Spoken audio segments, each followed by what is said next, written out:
જય માતા ખેડૂત મિત્રો, આજે તારીખ 6 ઓક્ટોબર 2024 ની આજની સવારની હવામાન અપડેટની અંદર માહિતી મેળવીએ તો ગુજરાતમાં ફરીવાર માવઠાને લઈને આગાહી કરવામાં આવી છે। 7-8 તારીખથી ફરી ગુજરાતમાં હવામાનમાં પલટો આવી શકે છે અને વરસાદની શક્યતાઓ દેખાઈ રહી છે। સૌરાષ્ટ્ર અને દક્ષિણ ગુજરાતમાં વરસાદ છૂટાછવાયા ભાગોની અંદર પડી શકે છે, તેની અપડેટ મેળવીશું। અરબી સમુદ્રમાં પણ એક સિસ્ટમ બનવા જઈ રહી છે, જેની અસર ગુજરાતમાં કેવી જોવા મળશે તેની પણ માહિતી મેળવીશું। ચેનલમાં નવા હોય તો ચેનલને સબસ્ક્રાઇબ કરી નાખજો અને વિડીયોને લાઈક આપીને શેર કરી દેજો।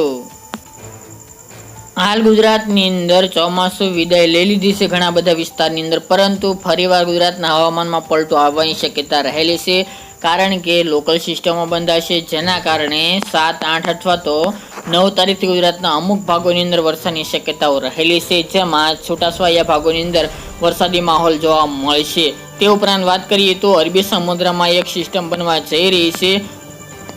હવે તે વાવાઝોડાના રૂપમાં પરિવર્તન પામશે કે નહીં તે આગામી દિવસમાં જણાશે, પરંતુ ચોક્કસપણે તેની અસર ગુજરાતમાં જોવા મળે તેવું અનુમાન હાલ તો જોવા મળી રહ્યું છે। વાત કરીએ તો ગુજરાતમાં વરસાદની, ખાસ કરીને ગુજરાતમાં ફરીવાર વરસાદની એન્ટ્રી જોવા મળી શકે છે। ફરી ગુજરાતના હવામાનમાં 8 અથવા તો 9 તારીખ આસપાસ પલટો આવે તેવું અનુમાન રહેલું છે અને વાદળછાયું વાતાવરણ ગુજરાતના મોટાભાગના વિસ્તારની અંદર જોવા મળી શકે છે। ખાસ તો છૂટાછવાયા ભાગોની અંદર વરસાદી માહોલ જોવા મળશે, એ પણ બહુ હેવી નહીં હોય, હળવો મધ્યમ વરસાદ અમુક ભાગોની અંદર સીમિત વિસ્તારમાં જોવા મળે તેવી શક્યતા રહેલી છે।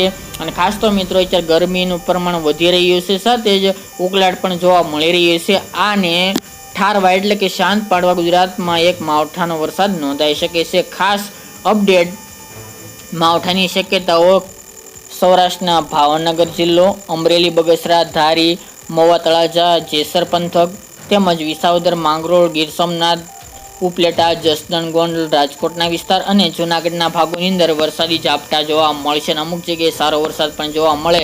આ સિવાય ભાનવડ, પોરબંદરમાં પણ શક્યતાઓ રહેલી છે। બાકીના સૌરાષ્ટ્રના ભાગોની અંદર હળવા સામાન્ય કોઈક જગ્યાએ વરસાદી ઝાપટા જોવા મળે અત્યારના વેધર મોડેલ પ્રમાણે તેવું અનુમાન છે, અને તેમજ અમુક ભાગોની અંદર વાદળછાયું વાતાવરણ પણ જોવા મળશે। દક્ષિણ ગુજરાતની વાત કરીએ તો દક્ષિણના પણ સુરત, વલસાડ, વાપી, કપરાડા, વાની, ડાંગ, આહવા, બિલીમોરા, વાસંદા, સિલવાસ સહિતના વિસ્તારોની અંદર વરસાદી માહોલ જામે તેવી શક્યતા રહેલી છે। આ વરસાદી માહોલ આમ ગણવા જઈએ તો 8 થી લઈને 13 ઓક્ટોબર સુધી જોવા મળે, એટલે કે 5-4 દિવસ સુધી ગુજરાતમાં માવઠાની સંભાવનાઓ દેખાઈ રહી છે, જેની તમામે ખેડૂત ભાઈ નોંધ લેવી। સાથે ગરમીનું પ્રમાણ હજુ જોવા મળશે, તાપમાનનો પારો 35 થી 38ની રેન્જમાં જોવા મળે દિવાળી સુધી તેવી સંભાવના છે। તેમજ 8 તારીખ બાદ ભૂર પવનો જોવા મળે, ભૂર પવનની શરૂઆત થાય તેવું પણ અનુમાન રહેલું છે। 10 તારીખ આસપાસ અરબી સમુદ્રમાં પણ સિસ્ટમ બનવા જઈ રહી છે, વાવાઝોડું બનશે કે નહીં તે આગામી દિવસમાં જણાશે, અમેરિકન મોડલ જણાવી રહ્યું છે, પરંતુ હાલ ગુજરાતમાં અત્યારની અપડેટ મુજબ ખતરો જણાઈ રહ્યો નથી। જો વાવાઝોડાની કેટેગરી સુધી આ સિસ્ટમ જશે તો ચોક્કસ અપડેટ આપતા રહીશું, વધુ માહિતી આગામી દિવસમાં જણાવીશું। આજની સવારની માહિતી માટે આટલું જ।